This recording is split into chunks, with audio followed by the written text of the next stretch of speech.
events tonight as well. It's very sociable and it's very informal, and we're very active on social media, so we're at Startup Grind SEO, we're on LinkedIn, we're on Twitter, please tweet, and we're also being filmed tonight, live stream for Product Forge, so thank you for that. I've got a couple of speakers that are going to just come up and say a quick hello, and then after that, I promise, I'll introduce our fantastic speaker for tonight. So in the community of sharing, we have got one shout out this month. So every month what we're going to do is do a bit of a shout out to someone in the audience that may or probably is related to the topic at hand. So today we have a shout out for Claire, who's sitting right there. She is a health coach that specializes in detox and is also a trained nutritional therapist. Got that right? She's helped me a lot just in the last 2 weeks. So if anyone after this talk is not only wanting to change their mindset, but also healthy lifestyle, then have a chat with Claire. Thank you. And we've also got Katie McNeil along from the CivTech programme. So I'll let Katie tell you a little bit about that, and I think she's got a call to action for you all. Yes, absolutely. So I'm from a bit of the Scottish Government that's very unusual. We're called CivTech, and we're actually a public service accelerator programme. Have any of you heard of or engaged with CivTech before? Hooray! A few people have. So right at the moment, I mean, we're on a mission to drive daring and innovation in public sector, and by doing so, make citizens' lives better. We're on our third set of challenges, and these are out at the moment. So we are looking for exciting new ideas. We're looking to work with entrepreneurs or existing businesses to respond to our 10 challenges, which have come in from all over public services in Scotland. So as I say, there are actually 10 open just now. They are all posed as very broad challenges for you to respond to with how you would approach solving that problem. Our proposition is a bit unique in the accelerator world because we don't take any of your equity and we don't take any of your IP, although you will be giving a life license to the challenge sponsor you work with, because as well as building great products and services for the public sector, we're part of Scottish Government, so we want to make Scotland a more successful country, and so we think that by giving companies that freedom to grow, we will really do so. You get access to Codebase. We have offices in there. You go through a challenge process that involves you being paid to pitch if you get down to the last three. So you do an exploration phase where you have access to your actual real customer, and then selected to one with 17,000 in an accelerator programme, and the option for another additional set of contracts, which would bring it up to £230,000 if you were successful in solving the problem.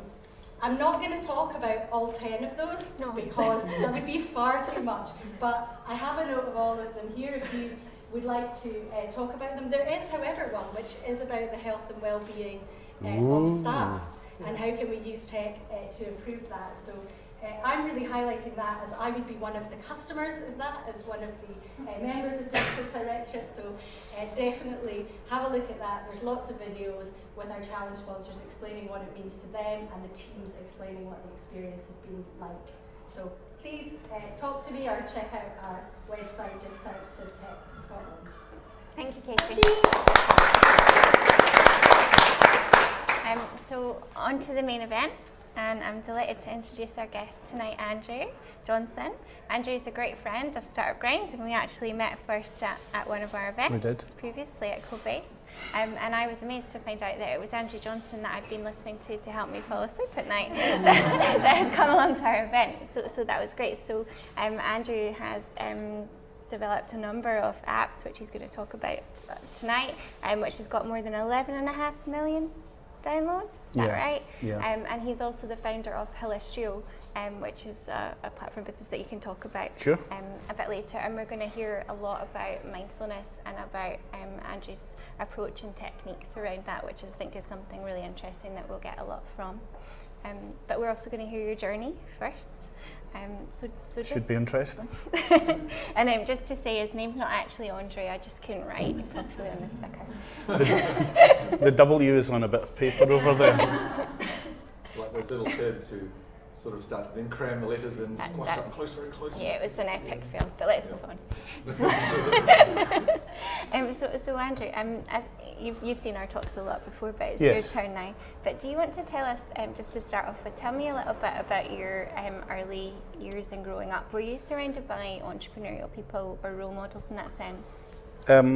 No, not in the traditional sense. My father was in sales all his life and was a very, very good salesman. And in fact, I guess when I was 15, 16, he sort of started a business. I would never have said it was entrepreneurial, but it was a business that was in the book publishing and wholesaling. So we moved from Glasgow when I was 17 down to Ayrshire, and he was involved in a book wholesaling company which I joined for a little while, and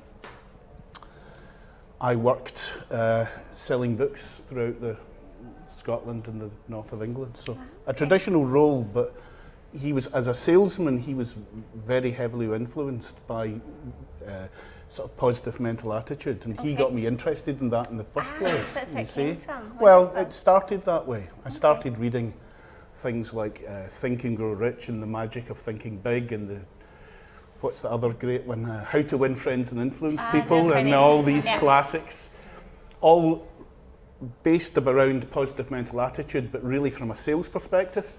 They were all to generate sales. So that's what got me sort of into that world. Fantastic. And what did you do when you left school? How long have you got?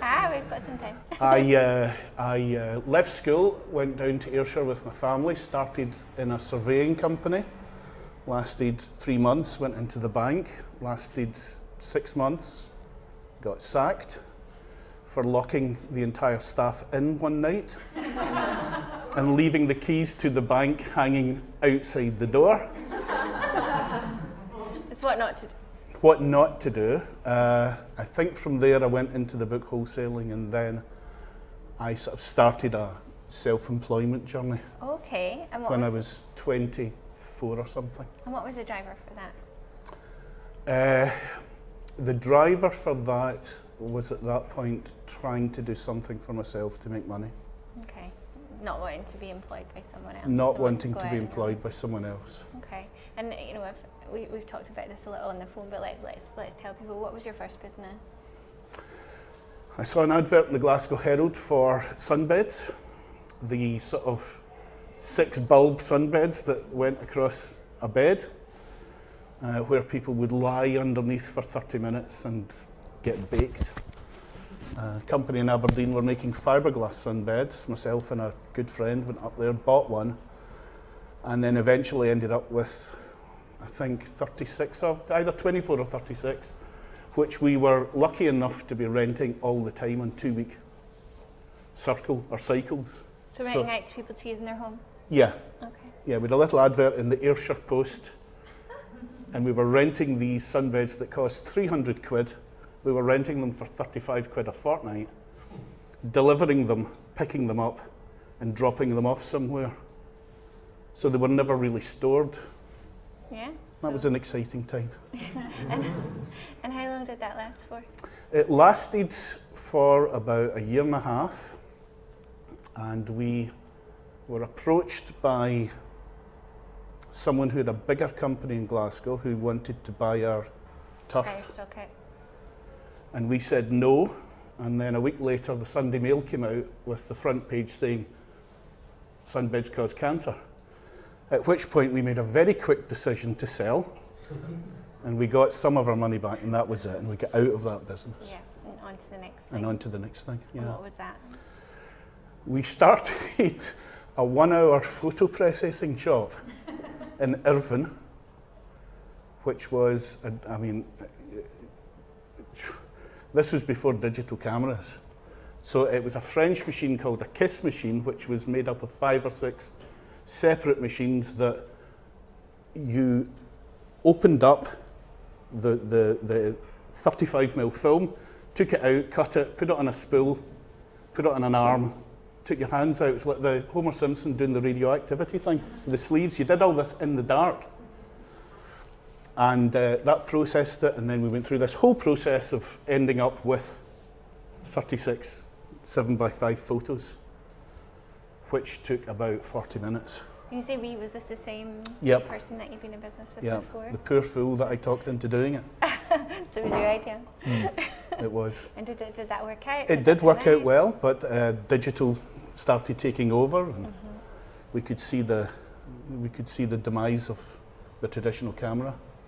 And did you fancy going to work for somebody at that point then? Or? Yes, I worked for an airline, Prestwick Airport. We did transatlantic flights. Highland Express, it was called. It lasted a year and a half. There's a pattern going on here, folks.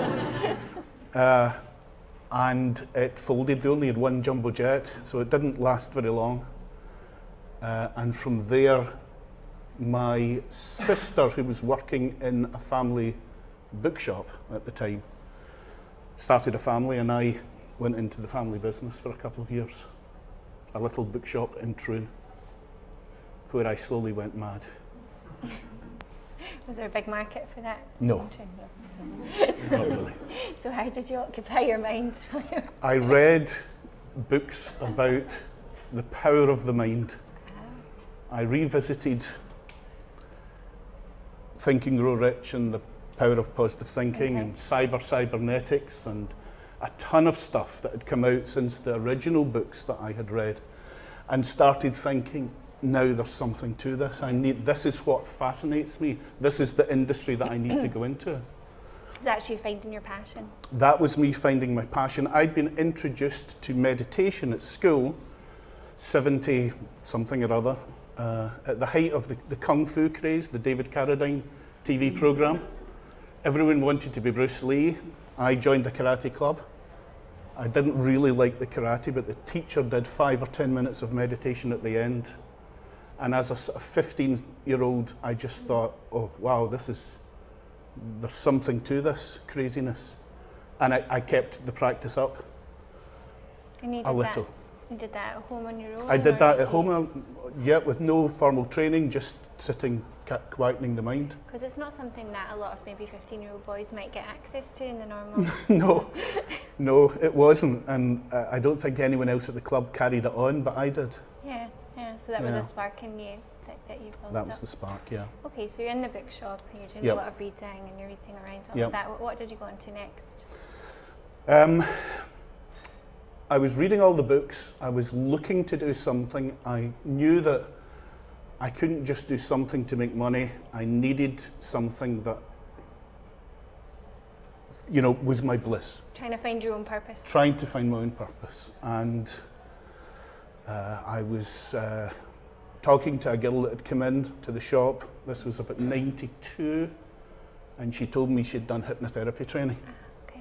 And I said, wow, I need to come for a session. Can you do a session? And I went for a session and thought, this just blew my mind in a good way. What did it help you with? It helped with clarity and focus for me at that point, because I really didn't know where I was going. So to find a direction. Yeah, to find a direction. And of course I just thought, oh, this is it. Okay. And did you go on to train?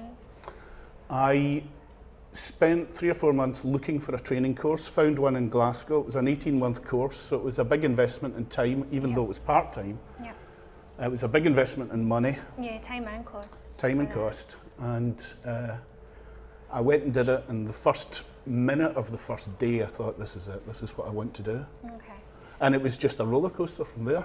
And did you find a network of like-minded people through that? Yeah, there was 36 people training. It was Caledonian Uni at that point. There was 36 people training on that. A few of them left after there was a foundation course and a diploma course. And the foundation course, a lot of people did for self-development. So they learned relaxation skills and stress management skills and things like that, and for their own purpose. And there was people there like driving instructors who just wanted to teach their students basic relaxation skills. Okay. Yeah. And then the diploma course, we went really deep into clinical and medical hypnosis. So I was about 3 or 4 months into the diploma course, and I quit. I knew my sister was eventually going to come back to the shop, so I quit my job and I gave back my car and everything like that, and I leased my flat and I went and lived in a bedsit, and I just put every effort into Invested studying. yourself Yep, into that. completely. So when did the Beanie Babies come in? Oh, the Beanie Babies, yes. That was in the shop. That was at the same time. That was in the shop. I thought that might have been an interesting thing to talk about because does anyone remember Beanie Babies? Yeah. In the early 90s, they were extraordinary. They were little teddies, £5. We used to buy them in at £2.50. You bought them in I think, 64s or something like that. They came in a bundle in a big box. And I started noticing people coming into the shop and asking for very specific Beanie Babies. And I thought, what is this? What's going on here? And I started investigating it. This must have been 93? Does anyone remember the internet in 93? Dialing up. And the Beanie Babies were made by a company called Ty, T-Y, in America. And they had a message board under, and I had an old Windows 3.1 with dial-up, 28K. So, I mean, it was the slowest thing ever. But it was what we thought was the cutting edge at that point. And I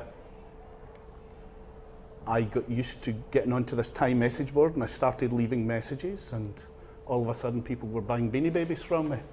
So I was selling them, I was getting them to the shop, packaging them up and selling them back to the States. Some of them, buying them at £2.50 and selling them at 50 quid. Poof, 3, 4, 10 at a time. And that sort of took off for a while. And that was before PayPal, that was before eBay. So it was a message board. People were saying, I want to give you this money. And then I was saying, can you wire it to, what would it have been, Western Union? And I was going into Thomas Cook. The guy got to know me very well in there, and getting a ton of money for it. Yeah, and that helped you fund what you really wanted to do. That helped me fund a lot of the first early stage of doing hypnotherapy because it was slow. And so you got your diploma? Got my diploma, and 94, 95. And did you start to practice? Started practicing, seeing one-to-one clients. Okay, so this is all in person. And what we're going to move on to is how did you then translate that to a technology-based business? So talk us through a bit about that. Well, I think I got my taste for tech and the internet just knowing what it could do with Ty, with that really basic way of just an email, getting money, sending stuff, and thinking this was great. So. And that reach to international and markets. that reach, yes. And the Beanie Baby phase was really short. It finished abruptly. Be a time bound. Yes. But it was good while it lasted. But so I wanted to get into the internet quite quick as a therapist, and I think 95 I got my first website. And as a hypnotherapist, you want to give people recordings. So I started off with cassettes. Does anyone remember cassettes?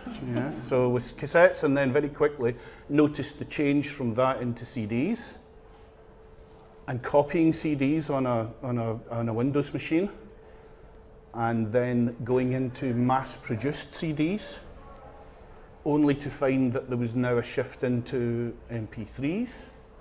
And me thinking, God, where are we going with this? What's the next thing from MP3s? And when, at this point, I was still seeing clients. Okay. I was selling MP3s on my website, selling CDs, but very few. I was getting reports back that the recordings were really good, but I didn't have the money or the knowledge to sort of really punt them out there. And so that would take me up to 2000 and what year's this? 2018, 2008. The iPhone came out. I managed to get some phones from America before it was over here. I got some software and unlocked them, sold 3 of them, made a bit of money from that. And then entrepreneurial. Well, Del Boyish perhaps, maybe not entrepreneurial at that stage. And then Steve Jobs announced the App Store, and I thought, oh, here's an opportunity. But I thought, here's an opportunity just like putting MP3s on. And were other people doing that at the time, or were you ahead to the market? I think I was first on the App Store for the kind of stuff that I do. So would you say that's given you an advantage, that kind of first mover Huge. advantage? And what do you think was in you that helped you spot those kind of trends early on? Being a bit of an Apple fanboy, I think, and seeing the potential of the iPhone. I think it was 6 months before when it came out in the States. I think it was either 3 or 6 months before it came out in the UK. And the same thing happened with the App Store. It opened in the UK before it came in the US before it came to Europe. And so I had 3, 4, 5, 6 months playing about with the iPhone and thinking this is stunning technology. And then Steve Jobs announced the App Store, again opening in the US, and then so the iPhone must have been 2007 and the App Store 2008, because in about 3 or 4 weeks' time, it's the 10th anniversary of the App Store opening in the USA. So I was in Ayrshire at the time, jumping up and down, thinking I need someone to develop apps, and I was asking people that I knew in the tech business over here, and folk were going, nope, don't know. Who does this? I don't know. And then I got an email from my now current business partner. Okay. And he said, I've been using your Deep Sleep CD. I've been using it, me and my wife have been using it for 3 or 4 months, 3 or 4 years rather, and on and off. And I've been building apps for the Palm Pilot. Yeah, remember the Palm Pilot? Yeah. But I've started doing apps for iOS. I think your recordings might work as an app. So I waited about 10 or 20 seconds and then I replied. And that was it. And so how did you start to get customers? How did you get traction? Well, in the early days of the App Store, because the iPhone had been out 6 months, it was a bit of a gold rush. It really was. When we put out the first app, it started doing well, and I think we were probably doing $100 a month, no more than that. But it was nice because, I'm not doing much to this. I've given Mike some recordings and he's cut them up and put them into apps, and it's going okay.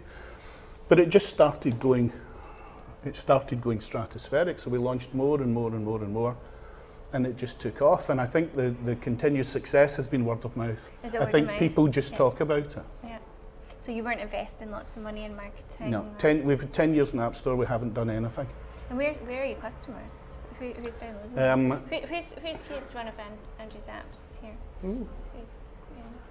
Welcome. Have a look.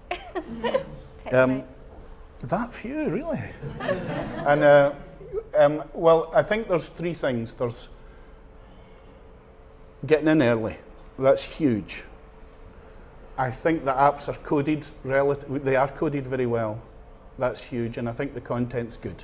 Yep. I think if we did the same thing now, 10 years down the line, would we be the same? No, I don't think so. Because it's a busier market. It's huge. There are, I don't know, 3-4 million apps in the App Store. When we started, there were 26,000. But you have recurring customers that will buy multiple of your... Surprisingly, yes. Yeah. I don't mean that in a bad way, but I mean they're single subject apps, so you expect someone to buy something for a specific subject, but we have some real evangelists, if that's the right word, that have just bought just about everything.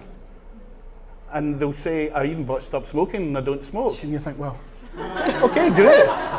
It's brilliant. Thumbs up. Where are your customers? Where's the majority of these downloads? Well, if you're in the App Store, you know that you don't get a great deal of feedback, but you do get geographical feedback.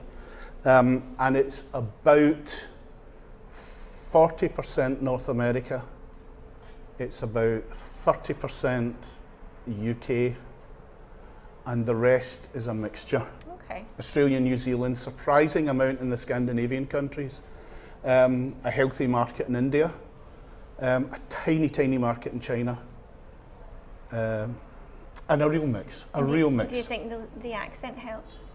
I think it does with some and it doesn't with others. I think I think a south side of Glasgow accent is, for most folk, I think, a bonus. And I think there is a way of using your voice as a hypnotherapist that you learn and you ingrain quite quickly. Okay. But I'm sure I don't appeal to everyone. And what like, because not everyone's used your apps, so what types of things can your apps help people with? Well, the number one seller is deep sleep. There's no doubt about that. That deep sleep is one of those things that it either works or it doesn't. You either sleep or you don't. And sleep is a very, very interesting thing for a hypnotherapist and a sort of relaxation coach, because sleep is one of the few things that is sort of influenced or affected by the law of reversed effect, which states that the harder you try to do something that should happen naturally, the less it happens. So the more you try to fall asleep, the more awake you become. I think we've all had times that happens. And so one of the best things you can do with sleep is distract the mind and relax the body, and you distract the mind by relaxing the body. And the more the body relaxes, the more the mind relaxes. And it's like an ongoing natural cycle, and then eventually people just hopefully fall asleep. So deep sleep's the best seller as an individual subject, closely followed by things like confidence, positivity, motivation, all the sort of general topics that work really well for the majority of people. The things that I call a pat in the back recording that we all need to hear from time to time. I should have mentioned earlier on that I'm obviously leading this and I'm asking questions, but this is a conversation. If anyone else would like to ask Andrew a question, it's not formal that you need to wait till the end, so please put your hand up if you do want to ask a question. And also towards the end of the session, what we're going to do is do a little exercise, a guided exercise together, but I will say I don't want to be falling off my chair. No, maybe. Not in a stool, Lisa. Perfect. Okay, but tell us a bit more about, you've got a business partner and yes. you're coding that together. Do you want to tell us a bit about that relationship and how that... Well, that was a strange one, because Mike and I, as I say, he emailed me, we spoke on Skype, we talked for half an hour, we chatted, we decided that we would just release an app. As a sort of build for an app developer, the apps we have are not hugely complex. We're taking an audio and just playing it back, but it needs to be efficient and elegant and smooth, and it needs to work with the screen off and things like that. So in general, it wasn't a massive build, but we also had to get into the Google App Store as well, and so that's going to another platform. Yeah, that was a more difficult build because of the different software versions, etc. And Mike and I were about a year and a half into the business with, if memory serves, 6 or 7 apps, and they were starting to do really well before we even had a contract, before we'd met. And it was just one of these things that just took off, and it was a very organic experience. It just grew. That's worked for you. That might That's be worked. advice. Yes, absolutely, absolutely. I mean, I wouldn't suggest that happens well all the time. I've been very lucky. And where did you actually meet in person? I think it was between a year and a half and 2 years. So you're here and he's in the US? Yep. And I said to my accountant, at that point I'd formed a limited company because things were going well. And I said, I need to go, Mr. Naivety here, I need to go and meet Mike. Can the business pay for that? And he said, yes. And he said, where is he? And I said, Seattle, and you're in Ayr. And he said, well, why don't you meet halfway and go to New York? And I was like, hello, this is good. And we met in New York. And Brilliant. We've been trying to meet once a year since then. Brilliant. And so hopefully it works. You get on. Yeah, I think we've got a business that there are times we don't talk for months. Okay, because you don't need to. We don't need to. Because I guess once an app's built, until there's a need to do updates or the next one? Yeah. Okay. So he does the coding, the licensing if we need it, and I do the content and the social media. Okay. And that's a business that's generating revenue, yep. and you've not had to hire, other than that, you've not had to build a team? No. It's a good business model. It's a lucky business model, although I really would love to have a team, but I'm working on other things that are going to bring in people. Fantastic. The Does anyone want to ask a question before I move on and we start to ask about that? No?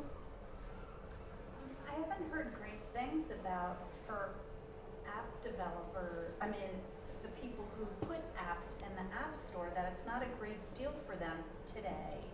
Can you just talk a little bit about the value of getting into Google Play and the Apple Store versus maybe making things available elsewhere?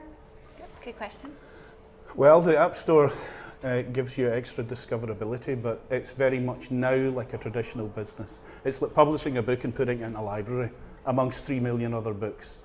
You either need to have a traditional business plan, like you need to have big investment or something that goes really viral, or you need to have an existing audience.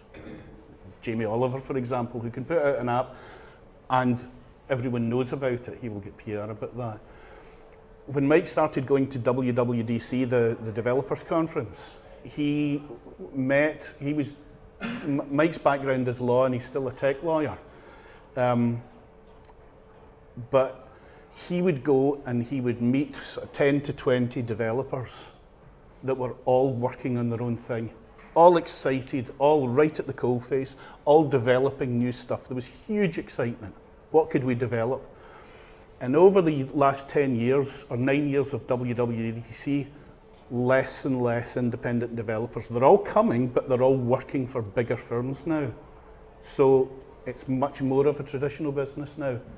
And people say, oh, I want to build an app and it might go viral, but so might a book and so might a song, but it's just the luck of the draw. So a lot of people are now sort of maybe not going down the app version of things and building web versions of it, which is, I think, less expensive. But I think we still, if you're wanting to grow something and it's technology based, you need to have it in the App Store at the moment. Technology's been, we've got a question there. Well, I was just wondering, Andrew, how you've now got to the point where you've got access to a global market through exploiting the internet and the App Store, but you're also now competing globally, I suppose, as well.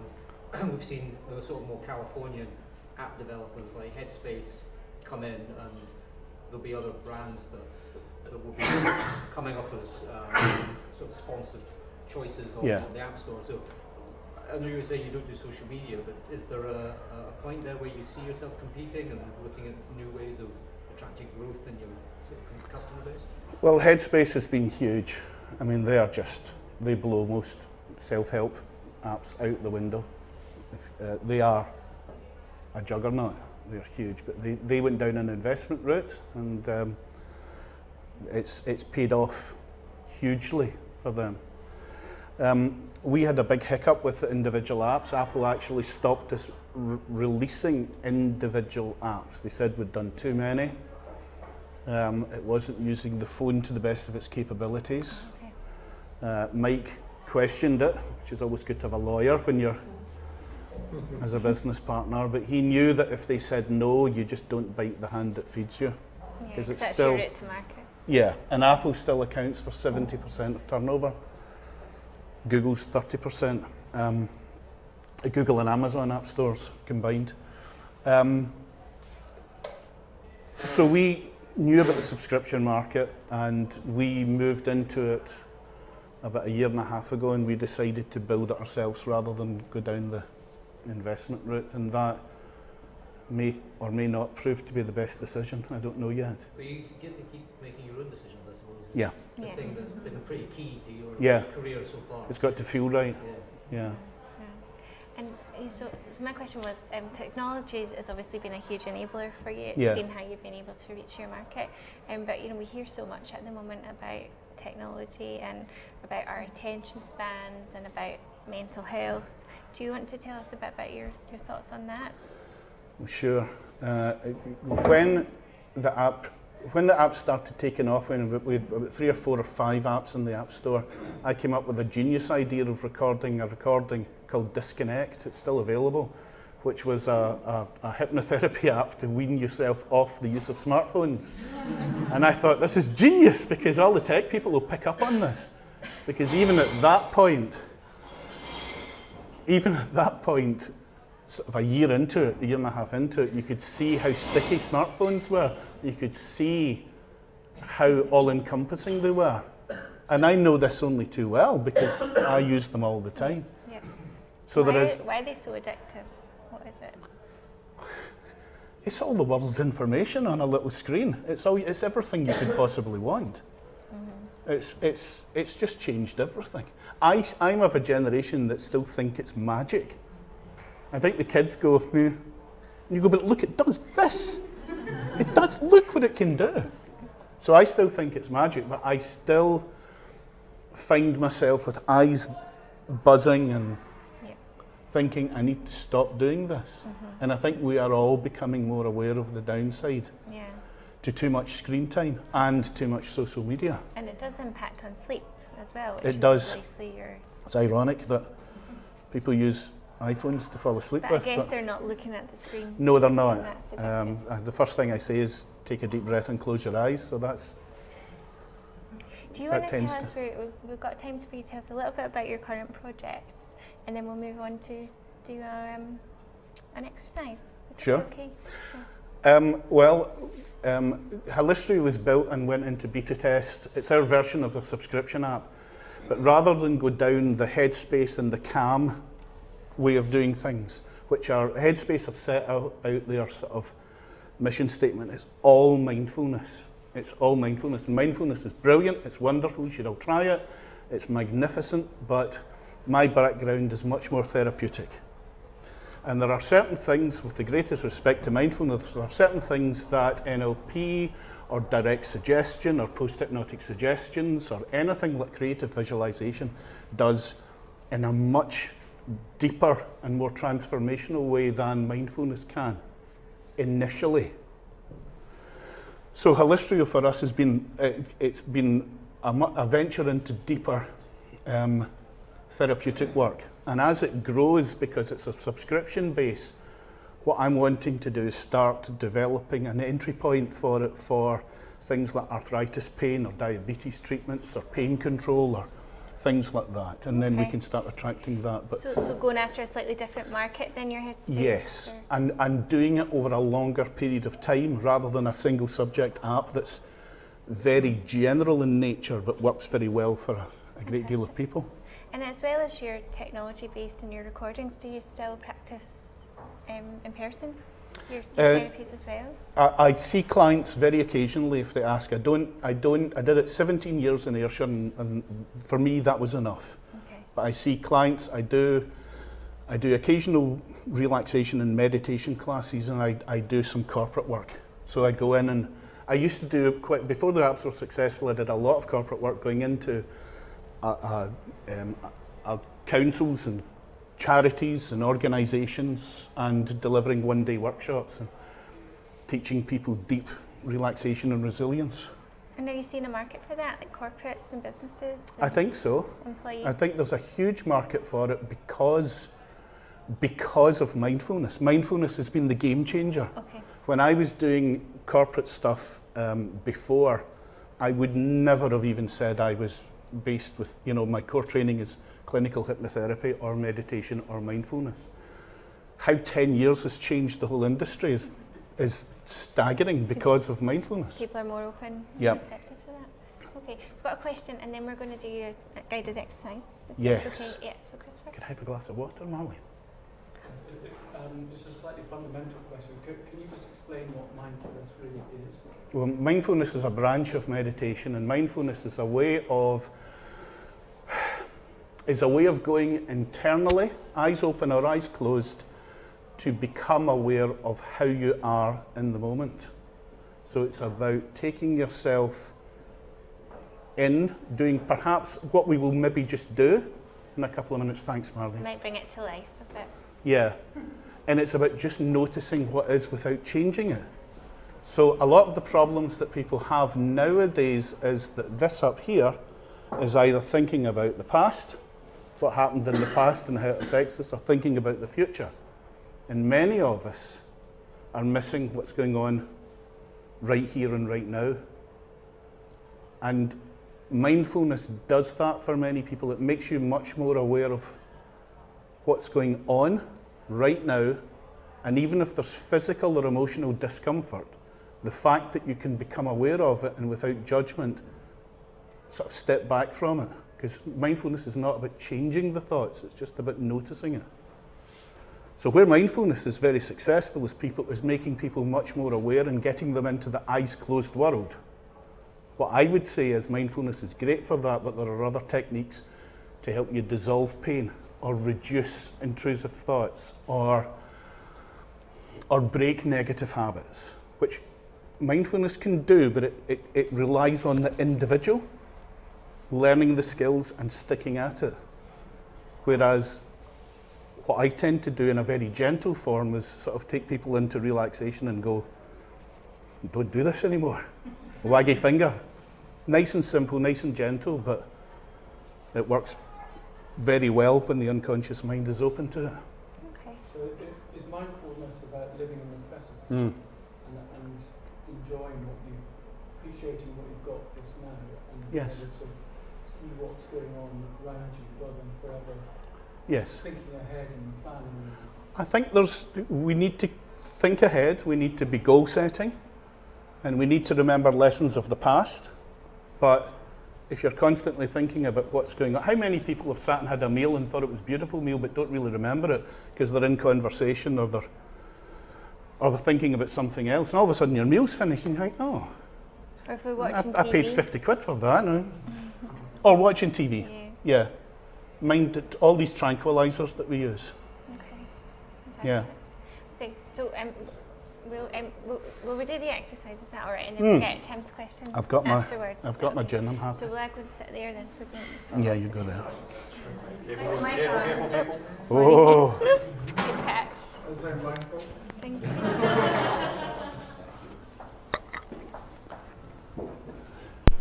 So if everyone's happy, I'll do a little 5 minutes. Is that okay with everyone?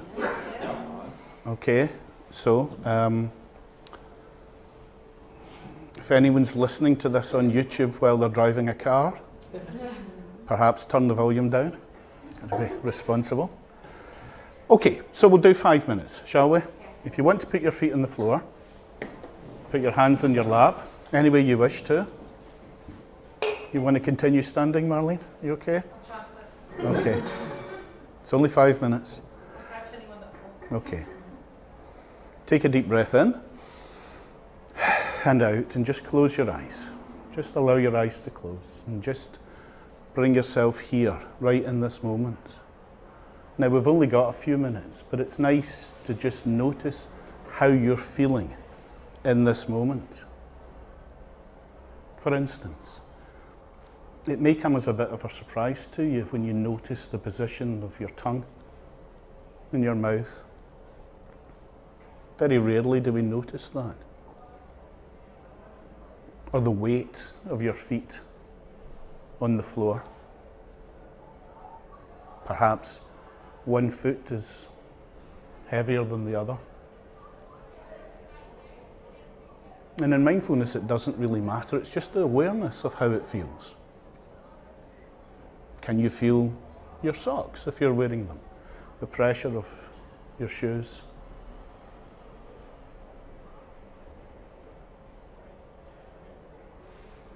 Perhaps you can shift your awareness to the weight of your hands, resting there on your lap.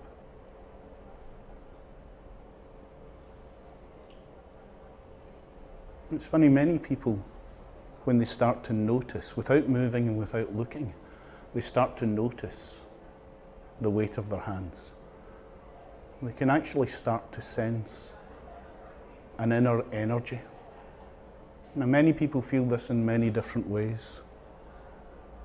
The heaviness works, but some people, when they become aware of their hands and the heaviness and the temperature, perhaps start to notice an aliveness there. Now, there are no rights and no wrongs, it's just what you're noticing in the moment.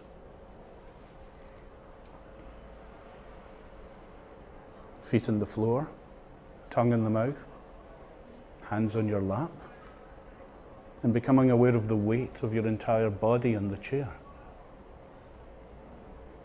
And just sitting there. here in the moment, aware of your thoughts, are aware of the sounds of the building, aware of the Harley Davidson starting in the lane to the left, or your right, my left, aware of all those things.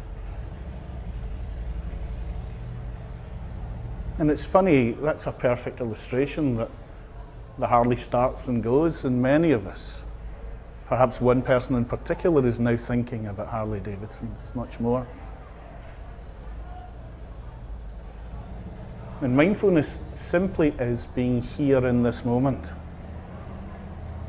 noticing the thoughts, not being judgmental of them, but stepping back slightly from them, taking a little bit of power away from them.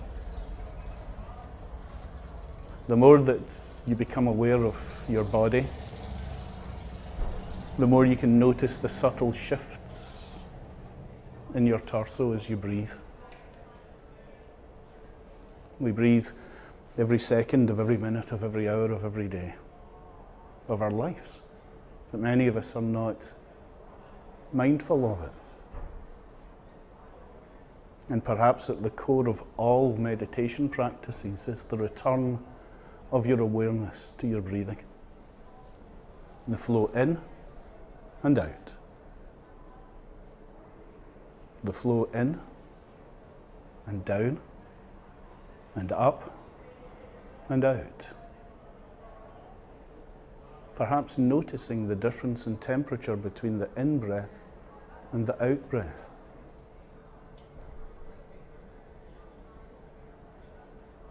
And perhaps noticing how, as you exhale, it can seem often like the body's signal to drift a little more relaxed.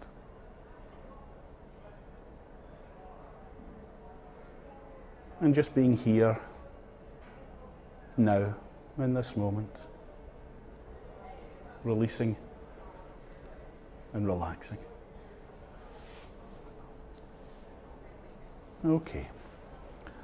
So, take your awareness into your feet once more and wiggle your toes. Take your awareness into your hands and wiggle your fingers. Take a gentle deep breath in.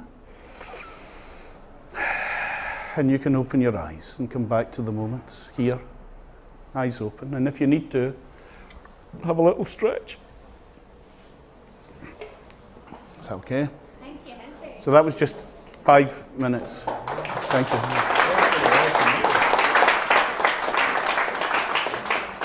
Just call me Andre. No, it's gone. That joke didn't work.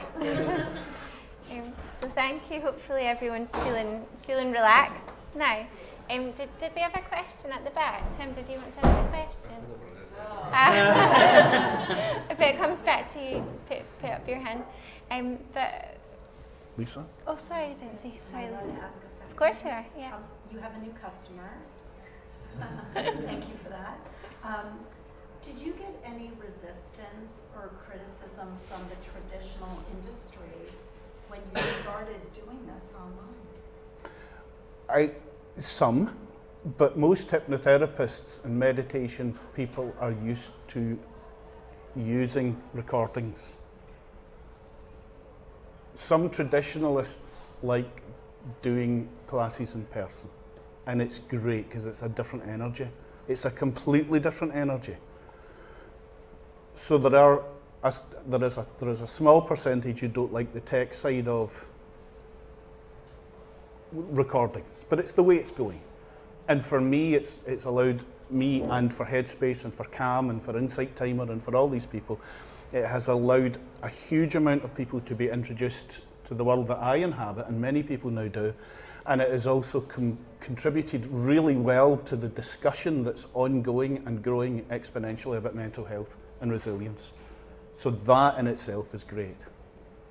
Fantastic. We'll go Tim first before you forget, and then James. So hypnotherapy is obviously extremely powerful. I've been hypnotized before and very well aware of how real it is. Do you think that there should be more kind of ethics around its use? Do you think that, I mean, obviously the vast majority of people use it very responsibly. It is obviously a very powerful thing. Do you think that there should be more awareness of that and more kind of things around it? Yes, there should be. There definitely needs to be. In '95, when I started training, there were really, pre that, there were very few authenticated training courses. I hesitate to say that the apps are hypnotherapy based, although they have the relaxation part of that. And that is because, as a recording, they are very general. The power of hypnotherapy comes in the case study and the feeding back of that case study. I agree hypnotherapy is very powerful. For anyone that hasn't done it, it is only powerful helping people do what they have decided to do. So, for example, as I've said many times, if I could make people lose weight, I wouldn't be here. I would be on a yacht in the Bahamas having made more money than Tim Cook or whoever. You can't make people do anything unless they have a decision to do it. It's a powerful and gentle, positive pat on the back. But yes, it does need to be more regulated. Okay, thank you. James? So how can people who run organisations or in companies use your services to help their staff relax, and what are the benefits from that? Well, I think companies nowadays want to be seen to be helping their staff with mindfulness and resilience and mental health and things like that. So it used to be that the corporate world was, it was a great world for me to be in, because I would be going in and doing stress management. I wouldn't call it anything else, it was stress management. But when I was in the door, I was then introducing them to all these techniques to help them really build resilience. The apps, and in particular, Headspace has got a huge corporate following. But I think it needs to be widened and deepened into more therapeutics. So we're going down that route with Holistry and looking for the corporate clients where I can build in specific recordings for them. I'm working with an insurance company at the moment in London who do predominantly shipping insurance, and they've got what's called a P&I club, and they've got members who are on ships, and they want particular recordings for seasickness and it's not homesickness, what's it called? Being away from home for so long? What's it? Homesickness, right. So seasickness and and cabin fever and all the things that go on with a 3 or 6 month jaunt on a boat to far off lands. So they want that quite specifically, but they're testing some existing audios at the moment to see how that fits in. Fantastic. I think we've got time for one more question. If there's another one. Yep. Go ahead. It's not too noisy, but can you talk a bit about your own practice? Do you listen to yourself? Do you listen to Headspace? I do not listen to myself. No, because I lie there going, oh shit, I should have said that better, or I need to do that.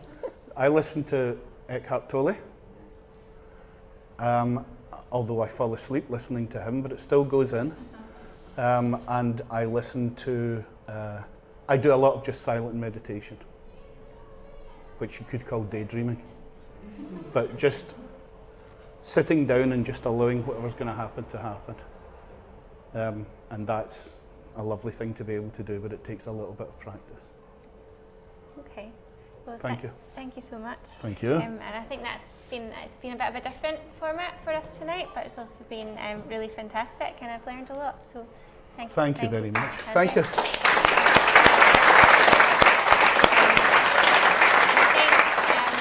Got a couple of announcements. I'll pass over to my co-director Marlene, who's helped put on this wonderful event tonight. So thank you, Marlene. Andrew, this is from all of us to you. Oh, thank you. Those who know me in here know I don't drink at all. I'll pass this on to someone else. Thank you very much. So, James. Want to say a big thank you to our partners and our sponsors. So to start off with, we do have Max here from Product Forge, who is going to say a few words about Product Forge. Can I just get a quick show of hands for anyone who's actually heard of Product Forge? Of those people, who knows that we run hackathons? That's a pretty healthy number. Great. So for those of you who don't know Product Forge, we run hackathons. We've got a number of exciting hackathons planned for the next year. The one we're most excited about, which is quite relevant, is the Digital Health Product Forge. So health, when most people think of health, they might think of hospitals, but actually the majority of ways that you can improve your health have nothing to do with hospitals at all, and they have a huge amount to do with things like mental health, well-being, and things like that. So our hackathons are 75 hours. They run from a Thursday evening to a Sunday evening. It's not just about developing, it's not just about coding, it's about developing a whole product. So doing market research, talking to users, if you're a designer, designing the product, pitching the product, if you're a developer, developing a digital prototype. So if you're interested in health, tech, and any of the things I've mentioned, then come talk to me about the Digital Health Product Forge. And we're also planning a Scottish history hackathon, a climate change hackathon, an accessibility hackathon, and a financial inclusion hackathon. So if you're interested in any of those, please come and say hello. Great. Thank you. And then Product Forge very kindly run our live streams We also do that and stuff like that. So thank you for that. And then Brewgooder have come on board last month, so they are now supplying us with all the beers, and I'm happy to say that Naked Wines, Naked Wines from this month have come on as one of our partners as well, and they do have an offer for our lovely startup grant community, which you may already know about. For your first case of 6 wines, they're giving you £30 off to be part of the startup grant community. So if you go onto our website, click on their link, it gives you all of the details there. So those are our partners. Next are our sponsors. We have 2 sponsors that I want to ask to come up. We can start with Lisa from ESS. Bit of a tough act to follow, but luckily my accent is neither relaxing or soothing. So I work for ESS. Decoding this, essentially what we do, one part of our business is supporting the startup community. We provide recruitment consultancy services for businesses that are either in early stage startup, maybe you've just got your funding, could be part of Scottish Edge or one of the many national or Europe-based funding providers. We will offer you free consultancy advice just from, what do I do? Maybe I want to hire someone in 2 years. Do I need to get an assistant? Am I allowed to have an intern? Basic questions that maybe you don't know because you focus for years on your business. It's not about legalities and things like that, right through to maybe you're 5-6 years down the line and you actually want to start taking on staff. In a nutshell, that's who we are. We do various other things like salmon and these things as well. Food and drink, which is quite good because I was the only one that clapped for the beer company as well, but that's fine. But essentially, in a nutshell, we're here to help. If you've got questions about hiring people, where do we go for HR services? This woman is a fantastic resource and the perfect person to look at also. You can find me here afterwards, and I can potentially be lured over to the sun in that area with the outside seats outside. But we are part of the startup grant community and have been for a long time. It's a lovely, inclusive place. Get involved online. There's a lot going on. Thank you, Everyone's Lisa. fantastic. That's Thank fantastic. you. Thank you. And then if I can also ask Trevor from Fortnights to come forward, yeah. Yes. Okay. Stand up. So other than being a barman and the hostess with mostest at the front end, I'm also the CTO of 4Bytes. So Marlon and I work together and we're setting up the Edinburgh branch of 4Bytes, which is an outsourced software development company. So we can help you scale your development team, build development teams, build software, consultancy work, you name it. If you need to talk to anybody for any advice, we're quite approachable, we're very relaxed, not too techy. We are very techy under the hood, but on the face of it. Come and talk to us. So look around the room today. I don't know if anyone's interested in scaling or creating a development team, but we can help you with that. But specifically any sort of advisory services or consultancy services when it comes to best approach for what you're doing for your business, then come and talk to us about that. Anything else? No, perfect. Thank you. also supported by Gillespie McAndrew, who are a law firm, and by Scintilla IP, we're intellectual property specialists as well. So thank you very much to them. And then, oh, sorry, I'll let you cover that, Marla. No, thanks to our featured attendees.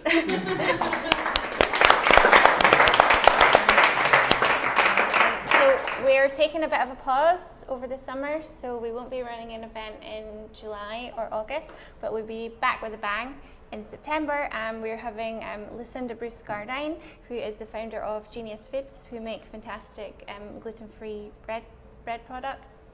And what's the lady's name? Sydney Chasen from Little Pop. So she's at the start of her journey. Makes amazing. It's not popcorn, it's sorghum, so it is also gluten-free. So we'll have someone that's very established in the gluten-free world and someone that's just at the start of the journey. So they will be on both of them in September. As our double act. Yeah. And so just thanks again everyone for joining us, and if you can stay for a bit, there's more drinks. So thanks, and thanks again to our wonderful guests. Thanks, Lisa.